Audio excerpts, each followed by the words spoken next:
Bom, então vamos lá. Começando a nossa conversa a respeito, deixa eu só projetar a tela. Só lembrar uma coisa para vocês, tá? A gente vai estar trabalhando pelo Meet, e no Meet, cada vez que eu projeto tela para vocês, eu não enxergo vocês, tá? Não fico vendo vocês. Então, qualquer coisa, qualquer pergunta, ou abram o microfone e perguntem, tá? Ou escrevam no chat, que daí eu vou estar tentando voltar a cada 2 a 5 minutos, eu volto para a tela inicial para ver se tem alguma coisa ali escrita no chat para a gente já ir conversando, tá bem? Mas qualquer pergunta, qualquer coisa, não hesitem, abram o microfone, perguntem ou escrevam no chat, que daí na volta eu respondo ali, tá? Ok? Então vamos lá, deixa eu projetar aqui para nós uma guia. Bom, aparece para vocês aí? Sim. Sim. Ok. Sim. Vamos lá, então. Bem, quando a gente fala, então, de anatomia, tá? A anatomia, ela é uma ciência que ela tem, assim, ó, muitos séculos de existência. Mas ela tem, assim, ó, não somente séculos na nossa história moderna, mas ela também, assim, há muito tempo já de tentativas de estudo. Na verdade, a anatomia ela começa a surgir na Idade Clássica, tá? na Idade Antiga, lá com os povos egípcios, depois ela começa a surgir novamente com os povos, com os romanos, ela começa a surgir novamente com os gregos, então ela começa o seu processo de formação nessas datas, tá? Aproximadamente, então, entre torno de 500 a.C., 600 a.C., tá? Então, esse é o início de toda a história da anatomia. Mas, na verdade, uma coisa que a gente precisa sempre lembrar, tá? O mundo, tá? Ele era dividido, né? Ele era separado e não existiam meios de comunicação muito eficientes. A comunicação era sempre por mensageiros, por alguma outra forma de comunicação que não era a internet como é hoje. Então, a comunicação entre as escolas, entre o que estava acontecendo nos povos, ou nas aldeias, ou nas regiões mais distintas do mundo, era muito difícil essa comunicação. Então, quando a gente fala da anatomia, ela é um estudo clássico, né, ela é uma disciplina clássica, e a gente remonta ela, né, a partir dos estudos que aconteceram no Ocidente, ok? Então, no Ocidente nós vamos ter escolas formadas depois na Europa, escolas formadas no continente americano mais modernamente, a partir do século 17 e 18, mas o que acontece, na verdade, é que a anatomia ela já era estudada muito tempo antes também do que esse início dentro das escolas gregas e das escolas egípcias. A anatomia já era estudada em locais na Ásia. Tá? Então, na Ásia, nós tínhamos sociedades como a sociedade chinesa, por exemplo, as sociedades mongóis, que elas já eram sociedades, inclusive, muito melhor organizadas politicamente, muito melhor organizadas do ponto de vista de estudo. Então, alguns relatos, inclusive, alguns trabalhos trazem que a anatomia já era estudada na China, por exemplo, há aproximadamente em torno de 2.000 anos antes de Cristo. Isso seria aproximadamente 1.500 anos antes do estudo dela começar dentro das sociedades clássicas europeias, certo? Então, ela é uma ciência que ela vem juntando conhecimentos e ela vem juntando processos há muitos séculos. Só que ela vai sofrer um processo, né, de estagnação aproximadamente ali pelo final da Idade Antiga e início da Idade Média, que seria por volta do século V, do século VI, onde vai haver um processo de estagnação cultural, né, onde tudo o que era conhecido, todo o conhecimento, toda a forma de estudo, ele acaba sendo encerrado dentro de mosteiros, tá? Então, a Igreja Católica, tá, ela acaba sequestrando todo o processo de conhecimento, ela acaba depois entrando num processo de punição de quem começa a fazer disseminação do conhecimento, muitos estudiosos, muitos cientistas acabaram sendo punidos com a fogueira ou punidos com torturas, né, sendo considerados hereges, e esse processo de crescimento da ciência, ele sofre um processo assim de estagnação mesmo, de parada. Há um grande stop, né, do processo de evolução da ciência durante a Idade Média. Isso vai haver uma retomada aproximadamente ali por volta do século XIII, mais ou menos, século XIV, onde começa a haver um processo do renascimento, né? Começa a haver um processo de modificação da sociedade média, começa a haver um processo de abertura do comércio, um processo de modernização das formas de trabalho, um processo de modernização das formas também de tratamento, de comunicação, e começa a haver um processo maior de disseminação da cultura, e um processo maior de disseminação também das ciências. Então, as ciências, elas começam um processo de retomada, começa a haver a fundação de novas escolas de medicina, de novas escolas de anatomia, né, onde dentro desse contexto se destaca principalmente as escolas germânicas, né, que são as escolas austríacas, que as escolas austríacas, elas são as primeiras, né, a começar esse processo de trabalhar e estudar novamente os corpos. Depois nós vamos ter o surgimento das escolas britânicas, das escolas francesas, e posteriormente o surgimento da escola americana, tá? Depois do processo de revolução da independência americana, começa a haver um processo também de aceleração do crescimento da cultura e da sociedade americana, e também começa a haver a implantação de novas escolas, tá? Então, o que a gente tem aqui, ó, é uma imagem clássica, né, do Leonardo da Vinci, que é uma prancha anatômica dele. O Leonardo da Vinci era um cara que ele pesquisava tudo que vocês possam imaginar. Ele pesquisava dentro da astronomia, ele pesquisava dentro da medicina, ele pesquisava dentro da anatomia, ele era inventor também. Então, muitas coisas, né, o Leonardo da Vinci trabalhou dentro desses contextos. E ele é um cara que ele pesquisou dentro da anatomia e tentou fazer desenhos da anatomia de uma forma real, em tempo real. Como em tempo real? Como o estudo do cadáver ele era uma coisa muito restrita, né, e aqui a gente tem uma outra imagem que é clássica, né, a gente nota que somente monges ou padres, né, fazendo o estudo da anatomia, estudo de um cadáver. O Leonardo da Vinci ele tinha esse anseio, essa ambição, essa vontade de pesquisar e desenhar em cima de imagens de cadáveres. Mas só que ele não podia pegar um cadáver e pesquisar. Então, o que ele fazia? Ele tinha vários emissários, né? Ele pagava várias pessoas populares, assim, várias aldeias diferentes, várias vilas diferentes, e essas pessoas eram responsáveis por avisar ele, ó, foi enterrada uma pessoa hoje, né? Com tantas horas, tantos dias de morte. Ele pagava essa pessoa para ir lá, né, roubar o túmulo, desenterrar essa pessoa e levar para um galpão para ele ele conseguisse fazer dissecções e para que ele conseguisse fazer os seus desenhos, as suas pranchas. Só que assim, ó, não existia uma conservação do corpo, não existia conservação dos tecidos assim que conseguisse deixar isso, né, durante um prazo maior para que aquele corpo fosse estudado. E aí, claro que isso era uma coisa assim, né, o cheiro era horroroso, então ele tinha um tempo também para poder lidar com aquele cadáver, em torno de 5 a 10 dias no máximo, assim, aquele corpo já estava em processo de putrefação. Então, era essa a forma que Leonardo da Vinci ele trabalhou durante muito tempo, né, na Idade Média, porque isso era proibido pela Igreja Católica. Aí, depois, de uma forma mais, né, renascentista, né, começam a surgir algumas escolas, e dentro dessas escolas, a imagem do André Vesali é o cara que mais ganha destaque, principalmente na escola austríaca, porque o André Vesali ele começa, então, a retomar esses estudos da anatomia, ele começa a retomar esses processos, ele começa a fazer novos estudos, começa a fazer novas dissecações e publicar, né, que isso é uma coisa que não era possível também, a publicação, então a escrita, a imprensa, essas descobertas e essas maravilhas, né,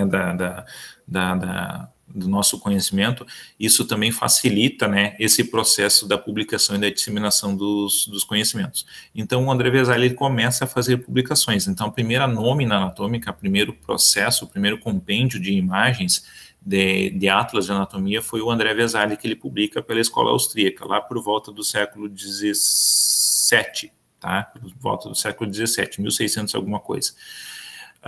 Aqui uma outra imagem representando a escola francesa. Tá? A escola francesa ela tem um processo de desenvolvimento dentro do seu conhecimento, dentro dos estudos. Tá? Aqui também uma imagem de um cadáver sendo dissecado.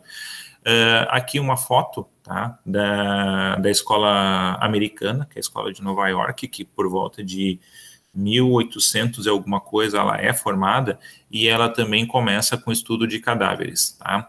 Uma coisa interessante também é que assim, ó, vocês a gente vai falar sobre a história assim, a roubar cadáveres para estudo. Isso era um comércio, tá? Era um comércio mesmo. Na Áustria, inclusive, ainda hoje a gente encontra cemitérios, né? A gente não, porque eu não fui lá, mas ao ver programas assim, a gente encontra cemitérios que eles eram construídos com muros altos, com grades altas, né? Como se os mortos fossem escapar. Não, era para impedir que os vivos entrassem. Muitos túmulos gradeados, né? Também tentando impedir a violação dos túmulos. Alguns cemitérios, inclusive, construídos com uma espécie de jaula, tá?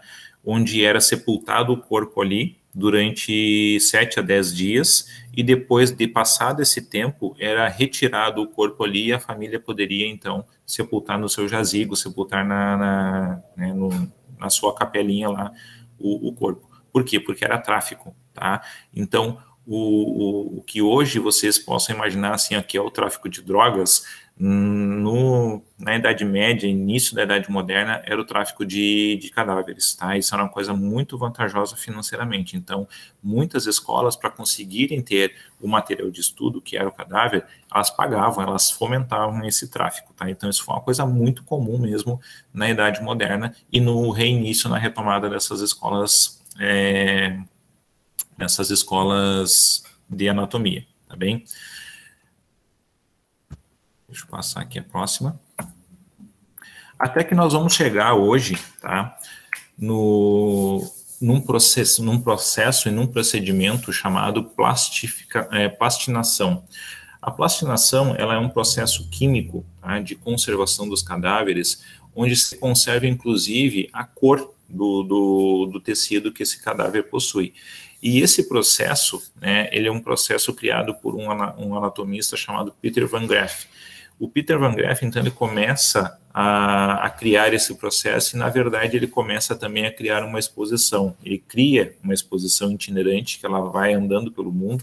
Já deve ter vindo a Porto Alegre em torno de umas 3 a 4 vezes, né, que é a Bodywork, que é o corpo em movimento, e ele vai criando imagens, né, com corpos, né, com cadáveres, e essas imagens são cadáveres que estão em processos de movimento. Então, assim, ó, o cara está sentado numa mesa estudando, né, e lá está o cérebro dissecado sendo mostrado. Está num processo de equitação, né, fazendo uma cavalgada. Lá está um corpo também cortado, né, em região anterior e posterior, e os órgãos aparecendo lá. Ó. Lá está várias outras imagens, né, várias outras esculturas que ele acaba formando com esse corpo. Nessa imagem aqui, ó, o cadáver está como se estivesse tirando a pele dele e pendurando ela como se fosse uma roupa. Então, isso é um processo, é uma exposição que foi montada pelo Peter e, na verdade, é um processo, um procedimento que ele é, assim, ó, repudiado em muitos locais e em muitos países do mundo. Porque o Peter é uma pessoa muito polêmica, né? Então, o que se diz também, assim, ó, é que ele não pega um cadáver e faz uma imagem, uma escultura de um cadáver, que na verdade ele faria uma junção de várias partes de cadáveres para montar uma escultura. Então isso na verdade também é uma coisa bastante controversa do ponto de vista ético, e até mesmo porque as imagens que ele usa, os corpos que ele usa, na sua quase totalidade são corpos chineses, tá?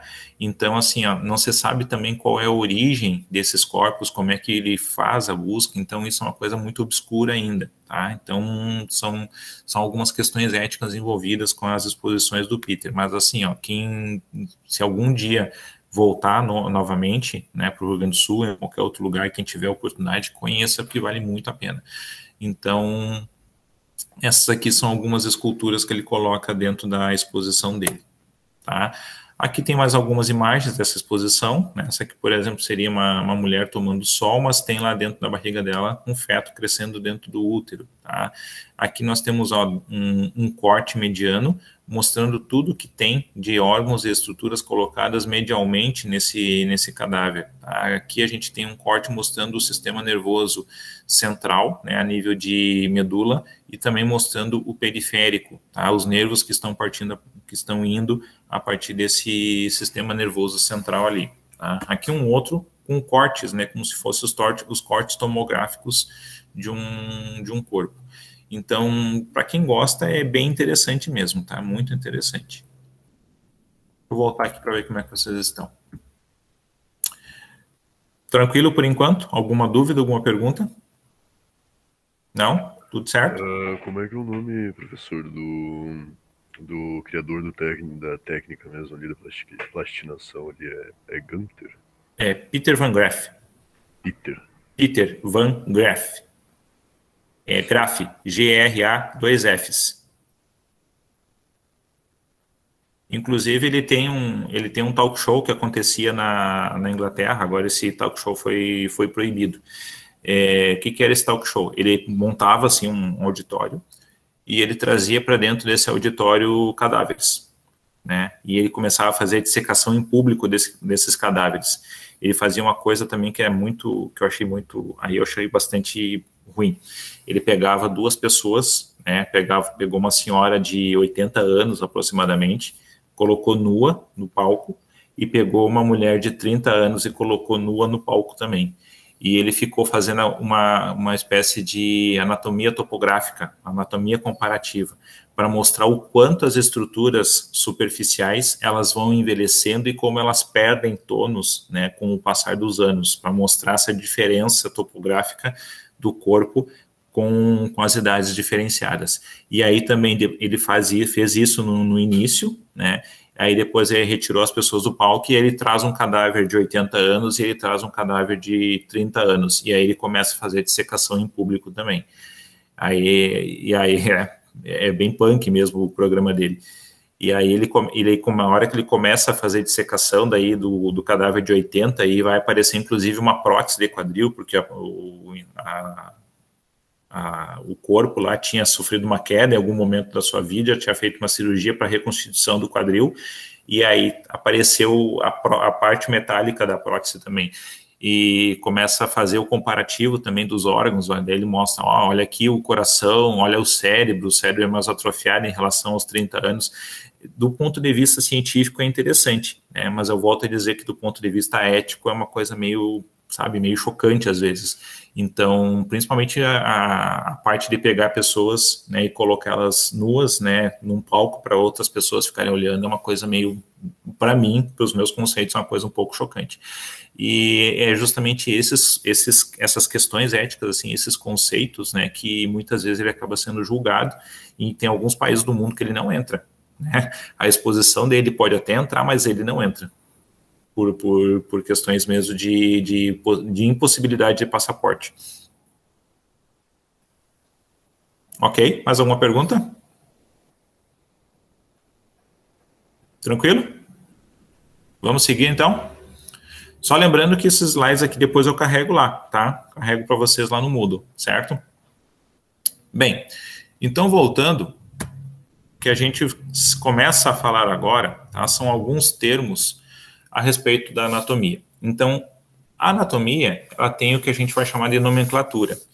Essa nomenclatura anatômica, como eu já falei para vocês, ela teve assim, várias origens. Então, nós tínhamos escolas em vários locais do mundo, e essas escolas, assim, elas não estavam se conversando durante esse processo de retomada do conhecimento. Então, o que acontecia? Por exemplo, a escola austríaca descobriu lá uma estrutura e deu o nome para aquela estrutura de fígado, por exemplo, tá? Aí a escola americana, que era lá centenas, milhares de quilômetros de distância, ainda com um oceano entre a Europa e a América, conseguiu lá descobrir a mesma estrutura que a escola austríaca chamou de fígado, e eles resolveram chamar de rim. Tá? Então, isso é uma coisa que aconteceu muito. Muitas estruturas foram descobertas de forma concomitante, foram descobertas ao mesmo tempo, porém, elas receberam nomes diferentes. Então, surge a necessidade, tá, de essas sociedades, dessas escolas se juntarem e começar, então, o processo de unificação da nomenclatura anatômica. Por isso que surge, em 1895, o primeiro congresso, o primeiro, digamos, curso, a primeira reunião, para que se juntasse esses conhecimentos e se unificasse essas nóminas anatômicas, tá? Então, na Basileia, foi criada a primeira Basli Nómina Anatômica, que é o primeiro consenso de nomes da anatomia. E aí, né, reza a lenda, inclusive, né, os escritos dizem que esse primeiro encontro aqui, para vocês terem uma noção assim, da quantidade de coisas que ficou envolvida, a quantidade de discussões que foram envolvidas, durou 6 meses, né, para se fazer a primeira unificação de escritas anatômicas. E o que se diz, inclusive, é que nesse primeiro encontro foi discutido aproximadamente em torno de 60% dos nomes que nós temos hoje, né, de conhecimentos da anatomia. Então, não foi nem o todo, foi somente 60%. Então, foi a primeira discussão que houve a respeito da formação das nomenclaturas anatômicas. E após isso, né, após essa data, houve muitas tentativas de fazer novas revisões, mas somente em 1955, tá, então, aproximadamente 60 anos depois, é que se conseguiu fazer um novo processo de reunião para discutir a anatomia. Nesse meio do caminho aqui, inclusive, ó, entre 1895 e 1955, houveram 2 grandes guerras mundiais.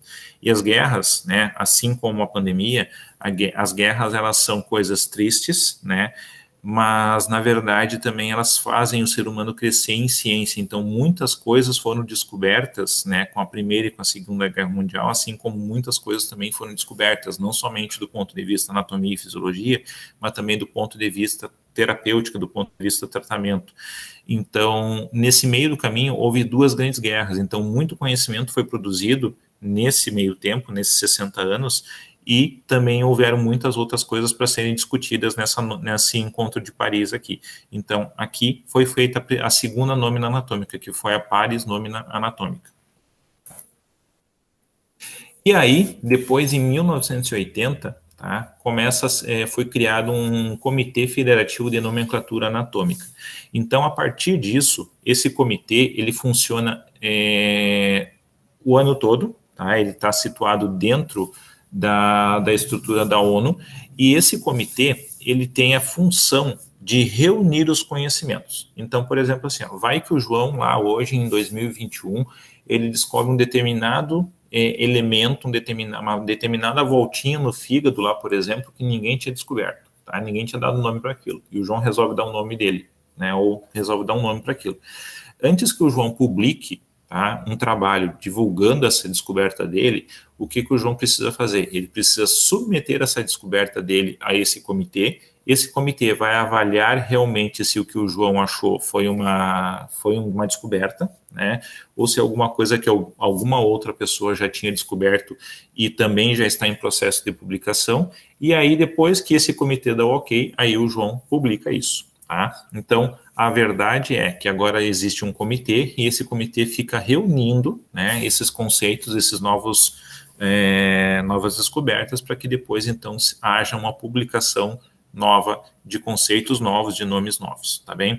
Então, hoje, o que nós temos é uma literatura, tá, que ela foi revisada dentro dos seus nomes e dentro das suas estruturas em 1999, depois disso não teve uma nova revisão, e ela foi traduzida para o português em 2000.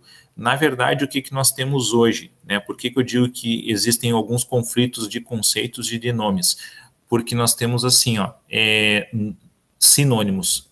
daqui a pouco eu crio um sinônimo em cima de um determinado termo e publico com aquele sinônimo. E aí alguém pega a minha publicação, cria um sinônimo em cima do meu sinônimo e vai publicando. Então o que nós temos não são conceitos novos. O que nós temos são palavras novas, flexões da palavra, sinônimos do mesmo conceito. Então, isso é o que vai dificultar depois nas publicações novas, tá? Então, mas todo o conceito, todos os elementos que a anatomia trabalha hoje, a última revisão aconteceu em 99 e a tradução para o português foi em 2000. De lá para cá, só o que vai acontecendo agora são alterações de palavras, tá? Não de conceitos. Tudo bem por enquanto? Alguma pergunta?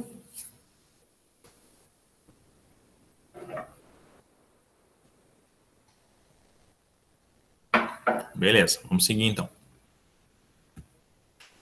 Bom, então assim, ó, uma primeira coisa que eu quero dizer para vocês, e é isso que eu sempre vou me preocupar em deixar isso bem claro para vocês. Vou ler o conceito, tá? Nomenclatura anatômica. Procura designar uma estrutura usando termos que não se refiram apenas a sinais para a memória, mas que tragam também informações sobre a referida estrutura. O que isso significa? Significa que quando eu falar para vocês um termo, tá? Usar um termo, usar uma nomenclatura anatômica, essa nomenclatura anatômica ela vai ser como se fosse uma palavra lançada lá no Wikipedia. Aquelas palavras em azul, que vocês clicam naquela palavra e por trás dela vem um conceito. Então, uma nomenclatura anatômica, ela traz junto um conceito, tá? Ela vai trazer junto uma história, ela vai trazer junto informações.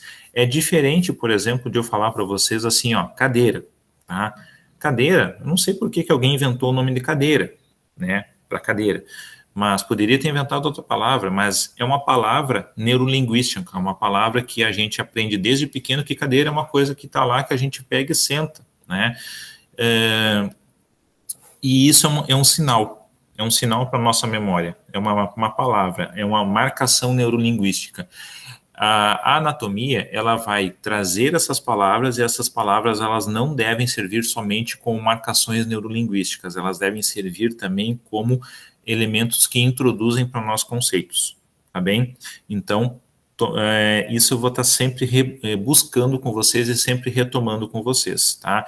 Eu tenho essa palavra aqui, eu tenho essa estrutura tem esse nome por quê? Por causa disso, disso, tá bem? É isso que eu quero que fique sempre bem claro dentro do nosso estudo. E aí, quando se busca fazer a anatomia, as nomenclaturas anatômicas, nós vamos usar alguns elementos, tá? Por exemplo, nós vamos usar o nome de uma forma, nós vamos usar o nome que remeta a pensar numa posição ou situação, nós vamos pensar no trajeto numa determinada estrutura, nós vamos pensar em conexões ou interrelações, tá? Então, por exemplo, aqui, ó, forma. Músculo trapézio. Por que ele recebe esse nome? Porque o formato dele é um trapézio, tá? Músculo redondo, né? O pronador redondo, por exemplo, por que vai receber esse nome? Porque ele tem um formato arredondado, e assim sucessivamente, tá? Quadrado lombar é outro nome que a gente pode encontrar também, tá? Posição ou situação. O nervo mediano, por que o nervo mediano recebe esse nome? Porque ele está colocado numa posição do meio. No meio de quem? De outros dois nervos. Então, a gente vai ter lá no antebraço o nervo radial e o nervo ulnar. No meio dos dois, eu vou ter o nervo mediano, tá? Então, essa é uma relação que a gente vai fazer com a nomenclatura também. Trajeto, por exemplo, artéria circunflexa da escápula. Por que ela vai receber esse nome? Porque ela está fazendo uma circunflexão sobre a escápula, está fazendo toda a volta na região superior da escápula. E isso, então, eu estou trazendo para dentro do nome também, para deixar um conceito dentro do nome. Conexões ou interrelações. Ligamento sacroilíaco. Por que o ligamento sacroilíaco recebe esse nome? Porque ele está fazendo uma ligação, né, por isso o nome ligamento, entre duas estruturas. A estrutura do sacro com a estrutura do osso ilíaco. Então, ela está fazendo uma junção desses dois ossos, tá? Então, isso são alguns nomes que a gente vai encontrar. Outra relação que a gente pode ter também dentro da nomenclatura é a relação com o esqueleto. Então, por exemplo, assim, ó, eu tenho um osso chamado de rádio. Eu vou ter, por exemplo, uma artéria chamada de radial. Por quê? Porque ela está passando ao longo do rádio. Vou ter um nervo chamado de radial. Por quê? Porque ele está passando também ao longo do rádio. outros músculos também vão trazer dentro da sua nomenclatura o nome rádio também, para poder fazer essa relação com um osso, tá? Com um esqueleto. Outra coisa que a gente pode encontrar dentro do nome é a função. Então, eu posso ter dentro do nome de uma determinada estrutura a função dela. Então, por exemplo, vejam aqui, ó, músculo levantador da escápula. O que esse músculo está fazendo? Qual é a ação dele? Qual é a função dele? Levantar a escápula. Músculo pronador quadrado. O que o músculo pronador quadrado está fazendo? Ele está fazendo pronação do antebraço. Músculo adutor da coxa. O que o músculo adutor da coxa está fazendo? Está fazendo a adução da coxa. E assim sucessivamente, tá? Então, as funções que esse músculo está executando vai estar colocado dentro do nome dele também, tá? Então, vejo que a nomenclatura não é só dizer assim, ó, dar um nome, coração, fígado, rim. Não. A gente tem que trazer outras informações dentro dos nomes também, tá? Posso usar um critério misto para a formação de uma nomenclatura? Posso. Eu posso ter uma estrutura que tem nela função, que ela tem posição. Essa aqui é somente um exemplo, tá? Músculo flexor superficial dos dedos. O que nós vamos tirar desse nome aqui, ó? Que a função que ele está fazendo é flexão, de quem? Dos dedos, e ele está colocado numa posição superficial no antebraço, tá?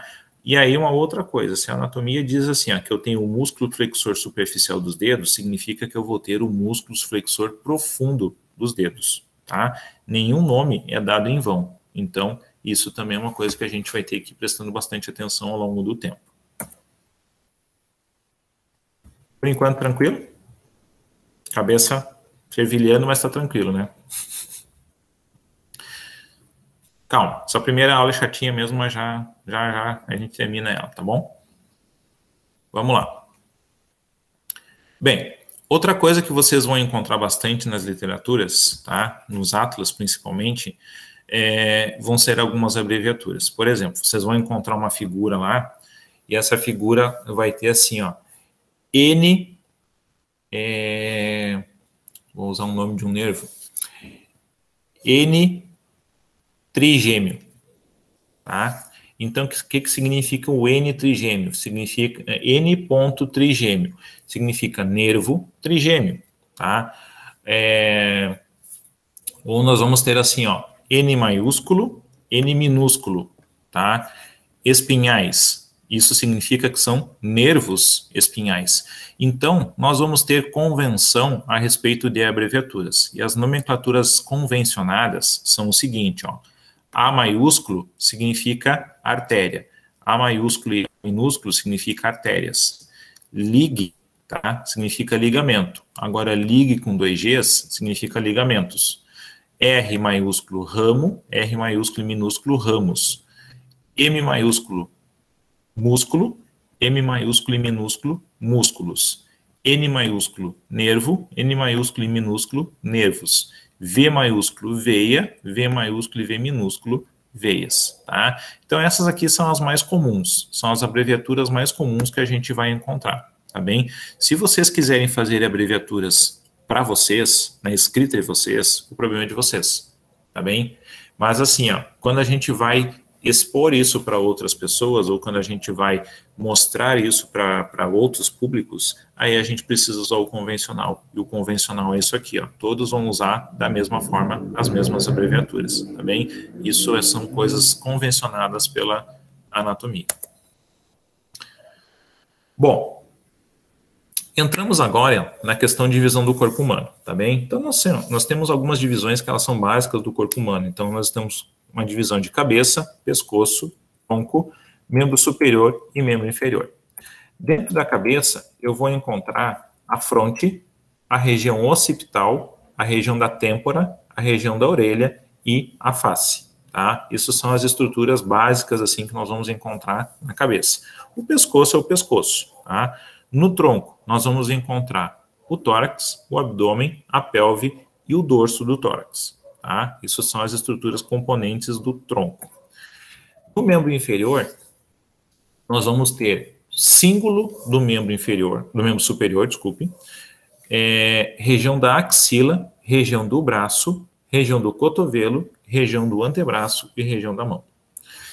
Quando a gente fala em cíngulo, tá? Já vamos ter alguns sinônimos. Símbolo, eu posso também chamar de cintura, tá? Cintura do membro superior, ok?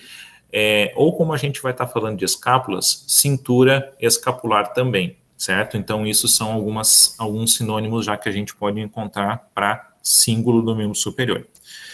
Agora, em membro inferior, quando a gente fala em cíngulo do membro inferior, eu vou ter assim, ó, cíngulo pélvico, é um sinônimo, ou também cintura pélvica, ou somente chamando de cintura do membro inferior. Isso também vão ser sinônimos que a gente pode encontrar para membro inferior. Aí depois, nádegas, quadril, coxa, joelho, perna e pé. São os outros elementos constituintes do membro inferior. Cavidades. No corpo humano, nós temos, na verdade, 3 grandes cavidades. Tá? Nós temos a cavidade do crânio, nós temos a cavidade torácica e nós temos a cavidade abdômeno-pélvica. Isso são as 3 grandes cavidades que nós temos. O que é uma cavidade? Cavidade, na verdade, é um buraco, né? É uma escavação delimitada por estruturas, por paredes. Então, nós temos o crânio delimitado pelas estruturas ósseas, nós temos o tórax delimitado pelas estruturas da parede torácica e inferiormente delimitado pelo músculo diafragma, e a cavidade abdômeno-pélvica também delimitadas por estruturas, tá? Por estruturas de parede. Por enquanto, alguma pergunta? Desculpa para não te chamarem de vira-lata. Ela vai toda vira-lata. Alguma pergunta? Não. Eu tô assistindo. Ali na parte superior e inferior, que o senhor estava me explicando, é cíncula, né? Cíngulo. Isso. Qual é a diferença da superior e inferior, por favor? Se você não puder explicar de novo. Só um pouquinho, peraí.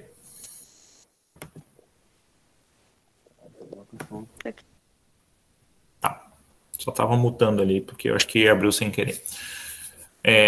Diferença de membro superior, cíngulo membro superior e inferior é justamente a questão da posição, tá? Para membro superior, nós vamos ter as escápulas e as clavículas que vão formar o cíngulo do membro superior, ou que a gente pode também, por causa da constituição óssea, chamar de cíngulo escapular. Para membro inferior, nós vamos ter 2 ilíacos, 2 ossos ilíacos que vão formar a pelve. Tá? Então, nós vamos ter daí o cíngulo pélvico ou símbolo do membro inferior. Então, na verdade, de ser superior e inferior, além da posição, né, ser para membros superiores e para membros inferiores, os ossos que vão estar constituindo essas 2 cinturas, eles são diferentes. E aí também, conforme os ossos, a gente pode ir também modificando e dando sinônimos. Quando a gente se referir na aula à cíncula superior, a gente vai estar falando, então, naquele círculo das escápulas. Então. Isso. E quando a gente se referir para o inferior, vai ser o círculo pélvico, né? Exatamente, exatamente. Tá? E aí, quando a gente falar agora, a gente terminando essa aula introdutória, que eu sempre digo que é bastante chata, porque é chata mesmo, mas a gente terminando essa aula introdutória, a gente começa com um sistema esquelético, aí no sistema esquelético a gente vai retomar esses conceitos, e aí a gente vai falar desses ossos em particular daí. Perfeito. Perfeito. Pedro é radialista, Pedro? A gente tem para onde ir, caso tem os planos B e C, né? Claro. Né? Isso é um cara preparado. Meu plano B sempre foi ter uma máquina de Xerox, cara, mas agora já tô tendo que mudar de plano, porque o Xerox já está caindo em desuso. Mas a gente sempre tem que ter um plano B, isso aí. Atualmente, agora, o meu plano B é o seguinte, né? Eu sou fisioterapeuta. Então, na pior das hipóteses, se tudo der errado, eu pego o banquinho da cozinha aqui, ponho embaixo na esquina e uma plaquinha assim, ó, faço massagem a R$5. Fechou. Não tem erro. Não tem erro, pelo menos para o almoço, para janta eu tiro. Claro. Mas salientando que fisioterapeuta não é massagista, tá? Só esclarecendo os conceitos. Tem as agulhas também, eu sou acupunturista, foi a minha primeira formação de pós-graduação. Então, assim também, quer cravar a agulha, beleza, 10 pila. Pega daquela parte mais chinesa, né? Exatamente, exatamente.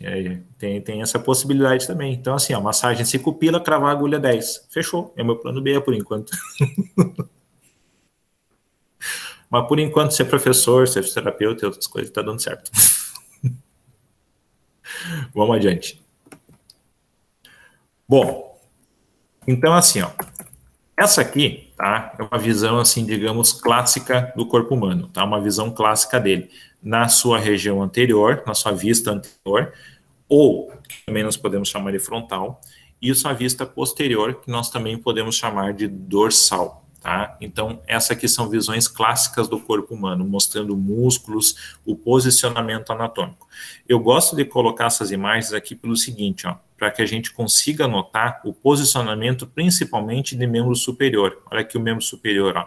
As palmas da mão sempre vão estar voltadas para a frente. Então, isso é um posicionamento anatômico, certo? Nós andamos assim diariamente? Não, nós andamos com vícios posturais. E nesses vícios posturais, um deles, inclusive, é nossas palmas das mãos voltam para trás, tá? E o que fica voltado para frente é o dorso da mão. Então, isso é um cuidado que a gente vai ter que ter muito grande, porque nós vamos ter que entender depois de planos e posicionamentos, e nesses planos e posicionamentos nós vamos ter o que é o posicionamento que é do indivíduo, e o posicionamento que é o anatômico. Então, quando eu vou avaliar o meu indivíduo, quando eu vou avaliar o meu paciente, eu preciso sempre ter na cabeça o posicionamento anatômico, tá? Para que a gente não se perca. E aí a gente fica com a mesma linha de estudo, tá?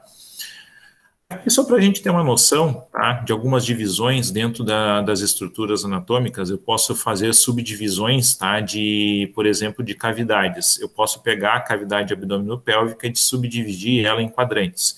Então, essa segunda colocação aqui, ó, dividir em 4 porções, quadrante superior direito, superior esquerdo, inferior direito e inferior esquerdo, é uma divisão utilizada até mais ou menos aproximadamente final da década de 90, tá? Depois mudou um pouquinho esse conceito para esse outro conceito aqui, que é a primeira figura, dividir em 9 regiões. Por que a diferença de dividir essas regiões do ponto de vista anatômico em regiões? Vejam bem, se eu dividir em 4 quadrantes, eu tenho uma quantidade maior de órgãos e tecidos em cada quadrante, certo? Por que isso influencia? Porque quando eu vou fazer a avaliação, quando eu vou fazer a investigação da queixa do meu paciente, se eu dividir em 4 quadrantes, aqui a cavidade abdominal, eu tenho muito mais tecido, eu tenho muito mais órgãos, consequentemente eu tenho mais hipóteses para investigar.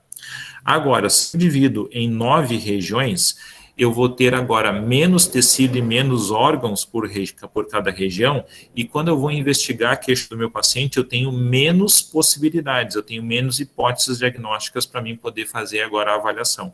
Então, fica mais fácil, tá? Então, dividindo em 9 regiões, como se fosse jogo da velha, eu vou ter aqui, ó, região de hipocôndrio direito e região de hipocôndrio esquerdo, tá? Nas regiões laterais, nós temos as regiões de flanco ou regiões laterais somente, tá? Esquerdo e direito. Depois, aqui na região da virilha, nós temos a região inguinal, tá? Por que inguinal? Porque aqui nós vamos ter um ligamento chamado ligamento inguinal. E essa região aqui, então, ela vai ser chamada pelo mesmo nome, região inguinal direita e região inguinal esquerda. E aí, no meio, nós vamos ter bem lá no centro, ó, tá? No final do externo, nós vamos ter a região epigástrica, no centro nós vamos ter a região do umbigo, região umbilical, e bem acima do pubis, nós vamos ter uma região chamada de região púbica, ou região hipogástrica, ou até modernamente já surgiu o termo de região suprapúbica, colocada acima do pubis, tá? Nós vamos ter essas definições de região, tá bem? Bom, dentro dos posicionamentos anatômicos, tá? Eu vou só passar essas posições anatômicas aqui e a gente encerra por hoje, ok? Tudo bem por enquanto? Alguma pergunta?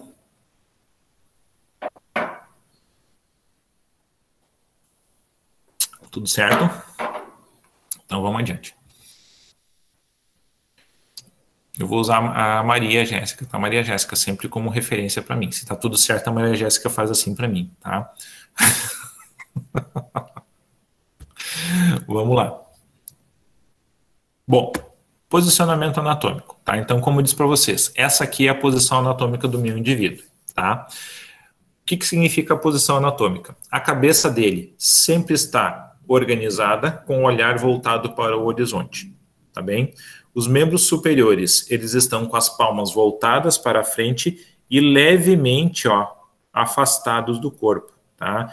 Isso é uma posição também de abdução, eles estão levemente abduzidos do corpo, certo? Formando um triângulo aqui, ó. Os membros inferiores, eles estão colocados com as pontas dos pés sempre apontando para frente, tá? E levemente afastados. Alguns autores vão usar, inclusive, o termo um passo afastado. Então, a distância de um pé aqui, ó, afastado entre um pé e outro, ok? Isso aqui, ó, é o posicionamento anatômico. Essa é a grande imagem que nós temos que ter sempre na cabeça, porque é a partir disso que nós vamos começar a avaliar e que nós vamos começar a determinar os elementos que nós vamos encontrar na anatomia, tá? Por isso que nós vamos sempre falar também assim, ó, sobre planos, sobre eixos, e quando a gente fala sobre planos e eixos, nós vamos usar também sempre a posição anatômica como referência, ok? Bem, dentro das posições anatômicas também, nós vamos encontrar o seguinte: a posição onde o indivíduo está deitado sobre um plano, sobre uma maca de apoio, uma superfície de apoio, é chamada de posição supina ou posição dorsal, tá? Então, por que dorsal? Porque o dorso está encostado, ó, na maca de apoio, na superfície de apoio, ok? Vulgarmente falando, é a posição de barriga para cima, tá bem?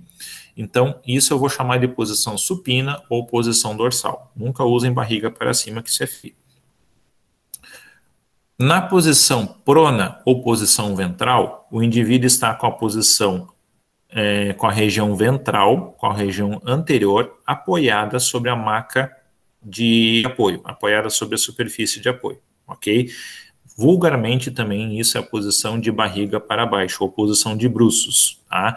Então, isso também é um termo feio. Então, o termo correto é posição prona ou posição ventral, tá? Posição lateral. Na posição lateral, o indivíduo está colocado sobre a sua lateral, ou ele está sobre a sua lateral esquerda, ou está sobre a sua lateral direita, tá?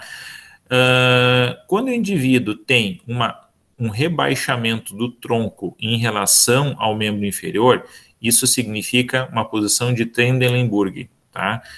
Vejam bem, não é elevar as pernas em relação ao tronco, é baixar o tronco em relação às pernas, tá bem? E ainda, uma segunda posição, aliás, uma última posição, que é a posição de elevação de cabeceira. Eu não sei porque eu tirei essa imagem daqui, mexi e tirei. A posição de elevação da cabeceira a 30 a 45 graus, que é a posição de Fowler, uma posição de elevação, cabeceira elevada, tá?